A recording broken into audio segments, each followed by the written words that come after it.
Uma pergunta do Pedro, do Marcos. Pedro, você mostrou como o par civilização-barbárie não é opositivo, mas será possível pensar uma esquerda antimoderna que jogue fora a ideia de civilização? Porque, forçando a mão, da União Soviética até o PT, parece impossível a esquerda pensar progresso sem essa fixação pelo desenvolvimento, o que, no fim, significa passar por cima de qualquer um que esteja no caminho. Obrigado pela pergunta, Marcos. É o chamado levantou para eu cortar, né? Uma coisa assim. Valeu, obrigado. É isso, né? Essa pergunta, né? Quando eu apresento essa discussão sobre o que eu considero que são limites da modernidade e tal, né? Eu tenho falado muito sobre isso, sobre os limites iniciais da modernidade, alguma coisa que seriam os limites finais da modernidade, mas esse fim que se prolonga indefinidamente, né? Sempre me vem essa pergunta sempre é posta, né? Mas como pensar? Mas e daí? Se a gente não tem, sem esse horizonte, né? Qual é o horizonte político, então? Né? Então, né, ele falou, né? Como pensar, né? Então, o horizonte da esquerda, né? Desde a União Soviética até o lupetismo, né? Então, passa por alguma forma, né? De diálogo com a modernização, né? Então, por um lado, concordo, né? A gente está preso a esse paradigma, né? E a gente não está preso a esse paradigma porque a gente é bobo, né? A gente está preso a esse paradigma porque desde até os corais da Austrália, porque o Marx dizia que os corais da Austrália escapavam, né, do capitalismo, mas os corais da Austrália já não escapam do capitalismo. O capitalismo está em tudo quanto é lado, né? Então, quer dizer, qualquer forma, né, de prover, né, meios para as pessoas sobreviverem de forma um pouco mais feliz, né? Qualquer meio de fazer isso vai passar necessariamente, né, até segunda ordem pela mediação do dinheiro, da mercadoria e do Estado, né? É nesse lugar que a gente está, né? Então, né, se a gente pensar se a gente for pensar em técnicas de administração social, né, para melhorar a vida das pessoas, né, a gente vai passar por isso, né? Então, né, o Marildo Menegatti, que é um outro carioca que às vezes circula aí pelos meios, por essa outra civilização aí, né? O Marildo fala, né, ele fala que o lupetismo, né, é uma forma de administrar a barbárie, né? É uma boa expressão, né? E talvez eles sejam os melhores nisso, né? Talvez eles sejam os melhores do que a gente dispõe, né, para administrar a barbárie, né? Com jogo de cintura, por um lado bancada da bala, por outro bancada da ruralista, por outro lado evangélicos, né? E aí desconto de IPI, Bolsa Família, expansão da universidade, até onde deu, aí aumenta o salário mínimo e tal, não sei o quê. Então é isso, os caras têm essa técnica aí, né, de governança, de pacto social, né? Isso tem um limite, como a gente viu, né? Beleza. A questão é o que pensar para além disso, né? O que pensar para além disso, né? Então, assim, não sei, não tenho a menor ideia, né? Eu acho que mas tem uma coisa importante aí, né? Que é a seguinte: o que está em jogo, né? São duas coisas. Uma né, os limites concretos, né, dessa administração da barbárie, né? Limites concretos para isso, né? Ou seja, limites concretos para um respiro, né, lulopetista, né, para um respiro desse desenvolvimentismo fraco, requentado, sei lá como vai chamar isso, né, que é o que de melhor aconteceu conosco, o que de menos pior aconteceu conosco em termos de administração social, né? Tem limites para isso, né? E os limites estão colocados justamente, né, por esse lance que eu estava tentando, por isso que eu estava tentando chamar atenção através do conceito de sentido econômico da população, né? Política demográfica moderna, né? Que é o seguinte: qual é o sentido da vida das pessoas para o processo capitalista, né? As pessoas qual é o papel das pessoas no processo moderno, né? Então, assim, resumindo muito, né, o lupetismo, né, bom, da União Soviética ao lupetismo, o que estava em jogo, né, é o quê? Né? É uma possibilidade, né, de aproveitar um gancho um gancho que liga, né, a expansão do processo de modernização, que é o dinheiro, mercadoria do Estado, assalariamento, crescimento econômico, investimento público, né? Essa expansão, né, ligar isso com a manutenção da vida das pessoas, né, ligar as duas coisas, né? É isso, basicamente, né? Então, por que existe esse gancho? Existe esse gancho porque as pessoas são necessárias para a máquina funcionar, né? Então, elas são necessárias como trabalhadores, elas são necessárias como consumidoras, né? Então, as pessoas desempenham esse papel, né? E o capital, né, o capital como um projeto, né, de socialização de elites proprietárias, né, o capital, então, inclui as pessoas no seu programa.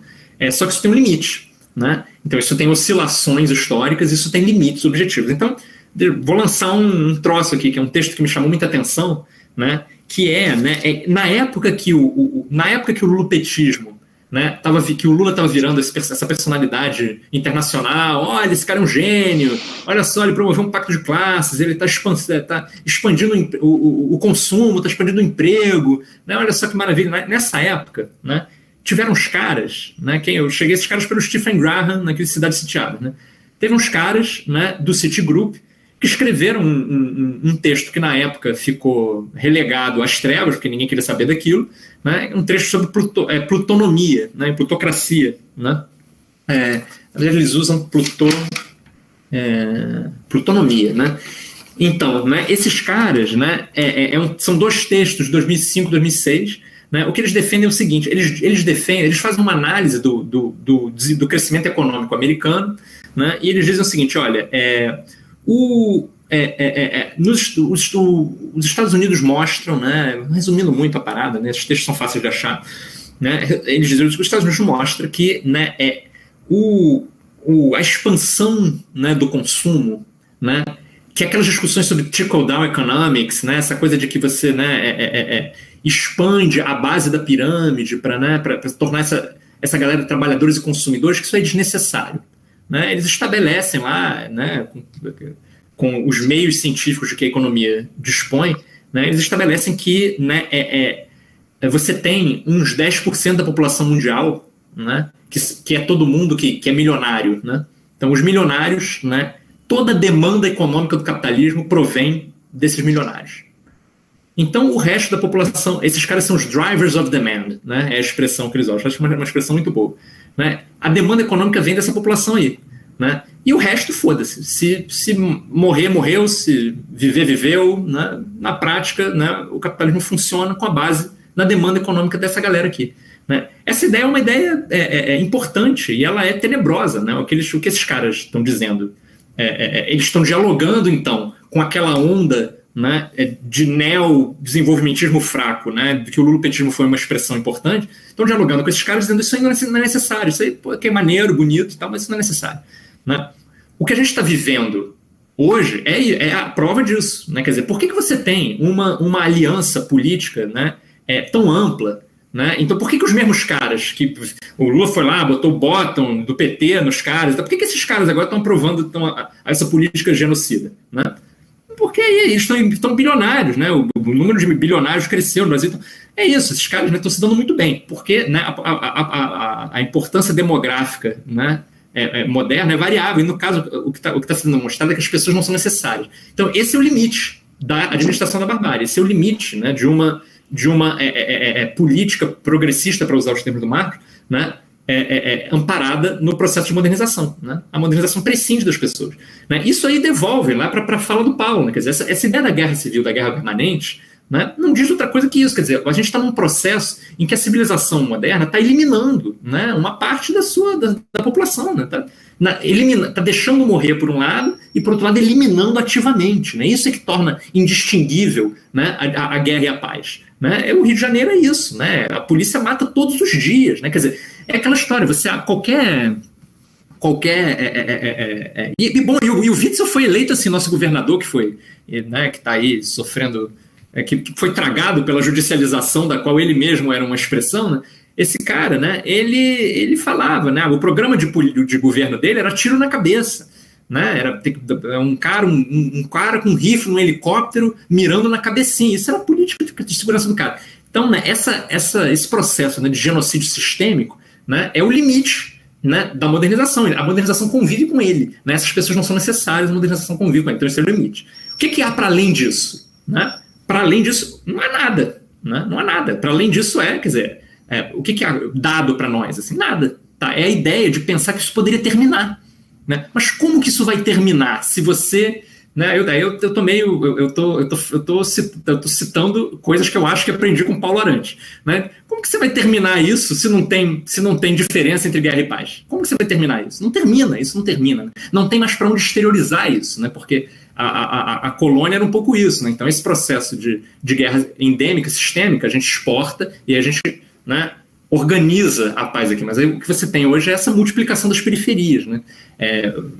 Enfim... Então, qual é o limite desse troço? Mas, assim, por outro lado, o que acontece? Né? Também é verdade, né, que, por outro lado, é falso, né, que a única maneira possível de pensar a emancipação é distribuindo os frutos de uma modernização, né, econômica. Né? Isso é falso. Né? Quer dizer, eu estava dando aula outro dia sobre a origem da modernidade, né? Estava falando para os caras sobre... Porra, em 1546, né, antes da Guerra Civil Inglesa, né, mas aquelas ondas de revoltas contra os enclosures lá, né, na Inglaterra, você tem uns caras que proclamam uma república. Né? É uma república antimoderna. Né? Então, ele é o quê? Baseado o quê? No presunto dos nobres. Nós queremos o quê? Comer o presunto dos nobres. Queremos derrubar os enclosures, derrubar os cercamentos, né? Queremos um governador eleito, um parlamento amotinado, né? E assim, você tem N formas, né, de organização política e tudo que não passam pela estrutura moderna, que é a divisão, né, que é crescimento econômico e divisão de bem. Então, a gente está preso a esse paradigma por circunstâncias. Né? A gente não tem a menor ideia de como superar essas circunstâncias, mas elas não determinam ontologicamente, né, ou sei lá, logicamente, né, a dimensão, né, emancipatória humana. Né? Quer dizer, a humanidade produziu muita coisa, né, muitas formas de vida não modernas, né, e pode produzir outras, né, X. Agora, como chegar lá, não me pergunta se eu tivesse essa receita, né, tipo, né, mas sei lá, acho que meio respondi, meio evitei, meio dei uma satisfação, cortei a bola do jeito que deu. Foi para ficar fora, cortei a bola e caiu fora. É o jeito que dá para cortar essa bola, né? Eu queria ter uma questão para o Pedro sobre essa desgraça, digamos assim, da sua narrativa da modernização. Como você situa aí a questão tecnológica e como ela serve de lastro assim, para a modernização?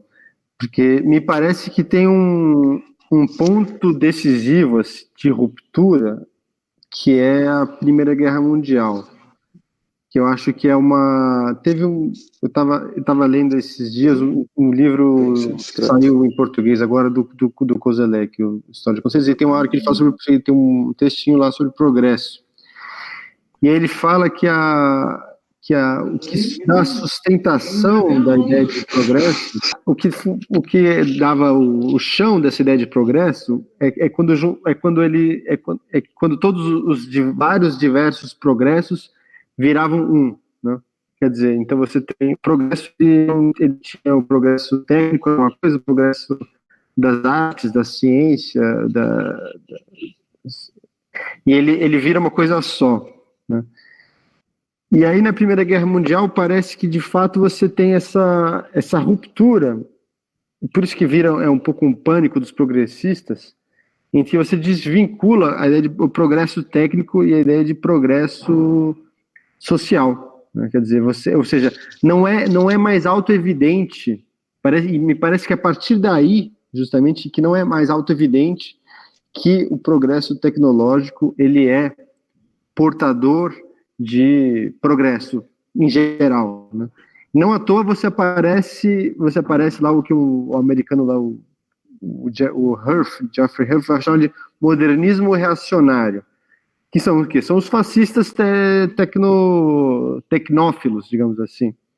Eles eram antimodernos, antiburgueses, mas eles eram contra, digamos assim, os ideais burgueses, contra a ideia de modernidade francesa, inglesa, mas eles eram a favor da civilização material que produzida pelo processo de modernização, ou seja, no fundo, pela técnica, né?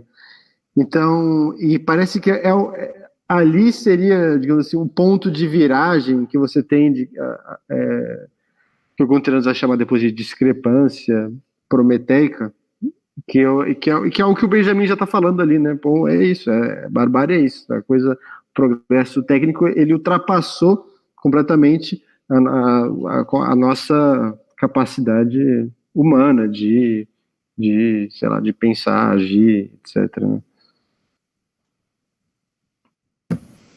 Tá, olha só, né? Isso vai dialogar um pouco com a pergunta que o Marcos tinha feito também, né? A ideia de progresso, né, é uma ideia muito ingrata, né? Na verdade, assim, né, é difícil quando é realmente que essa ideia está do nosso lado, concretamente, quando? Né? Ela está do nosso lado na hipótese dessa unidade de progressos aí da qual você está falando. É só nessa... Né? A rigor, a ideia de progresso está do nosso lado em duas situações. Né? Ou numa concepção ingênua progressista, que é essa unidade dos progressos. Né? Então, tem progresso tecnológico, tem progresso nas artes, tem progresso não sei aonde, tem progresso social também, e isso é que as pessoas, no final das contas, as pessoas vivem melhor. Vamos colocar assim. Né? Então, uma concepção progressista ingênua. E a gente tem uma concepção progressista sofisticada, dialética, né? Que é, não, isso aí traz problema, a formuleta do Manifesto Comunista, né? Formuleta no sentido, né? Resumindo bem, né? Não, isso aí traz problema, né? Desenvolvimento técnico, contradição entre forças produtivas e relações de produção, né? Isso aí é uma máquina, né? De produzir mudanças históricas, né? E as relações sociais burguesas não vão suportar o progresso material, né, o progresso técnico, né, vai explodir esse troço, né, vai ser insuportável, porque todo mundo vai poder ter coisas, né, e a sociedade burguesa é baseada na privação, né, então não vai funcionar, esse negócio vai explodir. Então, de toda forma, né, tem por trás disso uma ideia de um progresso que está do nosso lado, né, ele tem uma pegadinha, mas ele está do nosso lado, né, aí eu remeto, para encurtar a história, eu remeto um pouco o Paulo falou, a gente está esperando esse momento. Então, que horas são? Cadê? Né? Não chegou ainda, né? Mas estamos nessa. E, pelo outro lado, né, essa unidade, o progresso ingênuo, né, o progressismo ingênuo, deu onde deu. Né? Por quê? Né? Pois é, então é aí que está. Quando a gente pega né, os momentos, né, os momentos históricos de resistência ao progresso, a gente vê umas coisas interessantes. Né? Quer dizer, resistência material ao progresso. Estou falando de novo da acumulação primitiva de capital. Né? A gente pode remeter, sabe aqui também, a um discurso que tem se formado hoje em dia em torno de uma espécie de, vou usar esse termo, né, para ser claro, né, de um ecologismo radical. Né? Então, tem uma discussão, né, protagonizada por movimentos indígenas, né, movimentos que pregam uma forma mais imediata de produção, de lida com a terra. Né? Então, essa galera, né, quer dizer, tem aí uma espécie de antiprogressismo se formando. E esse antiprogressismo, ele se comunica com fenômenos sociopolíticos da origem do capitalismo. Né?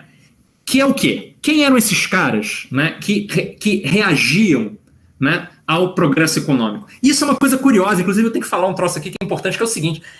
Gente, quando a gente pega, né, as duas correntes de progressismo, tanto a ingênua quanto a dialética, ela olha para esses caras que resistem contra o progresso e acham que esses caras são uma abominação. Né? Quer dizer, o Christopher Hill, ele tem aquele livro. O Christopher Hill, então, é o quê? É um cara que é um historiador marxista que vai se debruçar sobre, vamos falar aqui da Guerra Civil Inglesa, um troço importantaço, na verdade. Né? O que aconteceu depois com a França e tal, tudo começou aqui. Ó, então temos que pensar esse negócio. Olha que interessante esses movimentos populares aqui. Mas no fundo do discurso do Hill, tem uma noção profundamente progressista. Né? Quer dizer, o Hill escreve 2 textos sobre a origem do capitalismo, né? na minha leitura. Né? Um é O Mundo de Ponta Cabeça e o outro é As Origens Intelectuais da Revolução Inglesa. Nas Origens Intelectuais da Revolução Inglesa, ele vai dizer o quê? Né? Olha, as pessoas, os partidos políticos mais importantes da modernidade, né, que são aqueles que do início da modernidade, são esses que agitaram a Guerra Civil Inglesa, que trouxeram essa tensão de classe, né, que foi essas organizações, né, das classes empreendedoras, em torno dos valores né, pré-iluministas, das luzes, mas o Hill fala, né, do iluminismo avant la lettre, né? Essa galera, né, quem eram esses caras? Né? Esses caras, diz ele, como eu estou quase citando verbalmente, assim, né? Ele diz, esses caras não podiam ser, né, membros do povo inglês, Porque o povo inglês estava imerso do obscurantismo. Né? Esses caras estavam organizados em torno, né, de um pensamento supersticioso, herético. A preocupação desses caras era dialogar com a Bíblia e não com a ciência. Então, isso aí estava fadado à destruição. Né? O que a gente tem que ficar com quem? Com Francis Bacon, né? Com os caras com o Hakluyt, com essa turma, que é a turma que vai pensar também a colonização da Irlanda, que vai pensar a colonização da América, que vai pensar, né, a organização de populações para empreendimentos de drenagem, de mineração. Né? São os caras que são ases, né, desse processo, né, de implantação concreta do capitalismo e que é o progresso. Né? Então, assim, e quem são esses inimigos do progresso? Quem são essas pessoas horríveis, né, supersticiosas e tal? O que esses caras estão fazendo? Então, esses caras é o radicalismo religioso, né, medieval nas suas reedições, né, da aurora da modernidade. Né? Então, o que é esse radicalismo? Né? Aí umas paradas muito interessantes, assim, eu me amarro, né? Eu gosto muito de estudar esses troços. Né? Quem é bom para ler, para pensar isso, é o Linebaugh, né? O Peter, meu charazão, Peter Linebaugh. Né? Tem a Hidra de Muitas Cabeças, o Manifesto da Magna Carta. Né? Então, esse cara, o que eles mostram, né, o que esse pessoal mostra, e aí a Silvia Federici é da turma dele, né? O que esse pessoal mostra é o seguinte, né, é que o Rediker, né, que é um cara que escreve a Hidra de Muitas Cabeças com ele, esse pessoal mostra o seguinte, né, amparado, né, numa concepção de socialização, né, campesina, né, de pequena escala, né, amparado num controle direto da produção, né, numa produção meramente para subsistência, sem produção sistemática de excedentes, né, ideias de comunidade de propriedade. Né, todos esses valores e essas práticas eram práticas ancestrais. Né, o que baseava, né, a realidade dessas práticas era o tal costume, né, o costume comum. O que era o costume comum? Quando os camponeses iam nos tribunais senhoriais falar dos costumes comuns, isso era registrado da seguinte forma: as long as we can remember. Né? Desde as memórias mais antigas é feito de tal forma como as mulheres na estação tal levam os porcos para pastar na floresta comum. Agora o senhor está querendo destruir a floresta comum para botar ovelhas no lugar. Mas desde tempos imemoriais a floresta serve para alimentar os porcos. Né? Então nós temos, não é o direito, né, que o direito é quando o Estado garante, né? Nós temos a prerrogativa de entrar na floresta. Né? É uma prerrogativa nossa. Né? Inclusive, na Guerra Civil, na Guerra Civil de 1217, que a gente ajudou a lutar, tá lá, o rei reconheceu, né, que isso era uma prerrogativa nossa. Então, assim, isso é prerrogativa nossa. Então, quer dizer, e esses caras, o que eles queriam? Eles não queriam progresso. Eles não queriam progresso. Eles queriam a manutenção de uma forma ancestral, antiquíssima de vida, que é a coisa mais básica de todas, que é o que? A lida direta com a terra para manter subsistência. Né? Eles queriam subsistir. A prerrogativa de subsistir livremente. Né? O que eles usavam para isso? Né? Organizações, né, sociais que a gente não tem a menor ideia de qual eram. Por quê? Porque esses caras também eram analfabetos, não deixaram coisas escritas. Né? O que a gente tem são os relatos dos repressores, né, sobre esses caras. Né? Então isso a gente tem abundantemente. Né? O Francis Bacon, inclusive, né, o Francis Bacon supervisionava as torturas. Né? Então ele funcionou. Né? A metáfora do experimento científico. Né? Ele diz com todas as letras, né? Assim como, né, o homem, né, é posto em perturbação, revela melhor verdades, a natureza também vai revelar verdades se ela for, né, espizinhada. Né? O verbo latino que ele usa é isso, espizinhar. Um experimento é isso. Né? Então, o experimento é uma forma de tortura, né, que revela verdades. Então, o Bacon ajudou a produzir esses documentos, que são os documentos que a classe proprietária falando desses caras, né, desses resistentes à modernidade, resistentes ao progresso. Mas eles não deixaram nada escrito. Mas, assim, o que a gente sabe? Né? A gente sabe dessa coisa do apelo ao comum, e o apelo ao comum fala em práticas de desde os tempos imemoriais, que é alguma coisa de uma dimensão quase antropológica, de lida imediata com a terra para se manter vivo. Né? E, por outro lado, né, o cristianismo radical.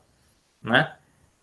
Cristianismo radical. Se a gente fala de cristianismo radical hoje, a gente fica arrepiado, vai pensar como é que é o nome desses caras aí, enfim, não vou citar nomes, mas enfim, vai pensar nesse fenômeno contemporâneo, né, do pentecostalismo, da aliança, da bancada da Bíblia e os caralho. Mas assim, o cristianismo, o que era o cristianismo radical? Né? O cristianismo radical era essa leitura do evangelho, né? A primeira leitura dos livros proféticos, né, da Bíblia hebraica, em termos, né, da vinda, do mundo, da terra prometida, da segunda vinda que vai vir emancipar todo mundo, a terra de leite e mel, a abundância material, eu sonho com isso, né? Por um lado, essa parada é o Münzer, né, na Alemanha, e depois. Mas assim, então, né, isso é uma tradição medieval, né? Isso é uma tradição mais do que medieval, pagã, tem relações com o paganismo, é um troço muito antigo. Então, por um lado, esse lance, né, do Velho da Bíblia hebraica, ou do que os cristãos chamam de Velho Testamento, e por outro lado, né, os evangelhos e as leituras sobre o cristianismo primitivo. Né? Então, Cristo era pobre, todas as propriedades, né, os cristãos viviam nas catacumbas e todas as propriedades eram comuns. Cristo morreu para limpar, para nos libertar de todo o mal. Então, se ele nos liberta de todo o mal, a gente não precisa de príncipes, porque os príncipes... Para que príncipes? Sim, príncipe, se já veio Cristo e já limpou o pecado. Aliás, né, o juiz não pode nos julgar, porque o único juiz é Cristo. E Cristo, que é o único juiz, já limpou os pecados com seu sangue. Então, tipo, era esse o material de que esses caras dispunham. E isso não tem nada a ver com instituição moderna nenhuma. Isso não tem nada a ver com direito moderno, né, porque o direito moderno é algo garantido via Estado. Né? A gente hoje está preso nesse troço. A gente não tem muito jeito. Né? Então a gente tem que lutar por direito. Vou lutar pelo quê? Né? Mas esses caras estavam num outro momento, né? Esses caras, né, eles não têm nada de progressista. E aí sabe que né? E aí é isso, né? De novo, vou fazer a mesma desculpa que o Paulo. Eu nasci no marxismo também, etc. Mas olha só, o que essa galera, né, que são os marxistas que dominam essa discussão sobre a origem da modernidade vão fazer? Eles vão adotar para falar, né? O Brenner, né, tem formulações do tipo, né? É ridículo isso, né? E essa galera que é mais sofisticada, né? Tipo a Ellen Wood, o Neil Wood, é a mesma coisa. No fim das contas, é a mesma coisa. Eles vão pegar o vocabulário dos caras que promoviam o enclosure, vão pegar esse vocabulário e vão usar esse vocabulário para falar sobre desenvolvimento das forças produtivas. Né? É o vocabulário do improvement, né? O termo-chave que os enclosures, que os caras que promoviam o enclosure usavam era improvement. O que é improvement? Improvement é progresso na Terra. Esses camponeses, né, que são supersticiosos, né, e eles estão estagnando o desenvolvimento. Por quê? Porque o que eles querem é produzir para subsistência meramente. O que é necessário? Fazer o improvement da Terra. O que é improvement? É desenvolvimento das forças produtivas. A Terra tem que produzir mais, tem que racionalizar a produção. E o que os caras faziam? Eles queriam tudo menos isso. Tudo menos isso. Então eles eram antiprogressistas. Né? Eles eram antiprogressistas. Né? E vai ter essa aliança sinistra, né, entre o discurso do desenvolvimento das forças produtivas. O argumento do Brenner é mais ou menos o seguinte, né? Quem são as classes realmente progressistas, né, que acabam com os horrores do feudalismo? Né? São os mercantes ingleses. Né? E os mercantes ingleses, né, eles dialogam... Por que são os mercantes ingleses? Né? Porque eles dialogam com esses detentores de terra que desenvolvem as forças produtivas, e eles proporcionam um espaço politicamente mais aberto, onde é possível um pacto entre os camponeses, né, e os trabalhadores, por causa da melhoria, do assalariamento, cara... E assim, o que os camponeses queriam tudo menos isso. Os camponeses queriam o comum, a tradição e a Bíblia radical. Né? Então, pois é, por isso que eu estou dizendo que, né, a perspectiva, né, emancipatória, né, moderna, ela é muito especificamente ligada a uma ideia de progresso, né, e de desenvolvimento técnico. Agora, ela não é a única. Né? Então, assim, quando a gente estuda o passado, e o que é interessante de estudar esses momentos, né, porque, para que eu estou estudando século XVI? O que é interessante de olhar para esses momentos é dar esse refresco na imaginação, sacolé? Esse refresco na imaginação, porque essa parada de dialética da modernidade, a gente está esperando esse troço há muito tempo. Né? Assim, o que tinha antes disso? É muito interessante perceber isso, perceber que tipo, né, você tem movimentos sociais, né, de gente que pensava em emancipação com outras balizas, inclusive com a porra da Bíblia, que é tão maldita aí pela galera preocupada com o obscurantismo. Né? Então é isso, né? Falei para diabo, mas em suma, é mais ou menos isso.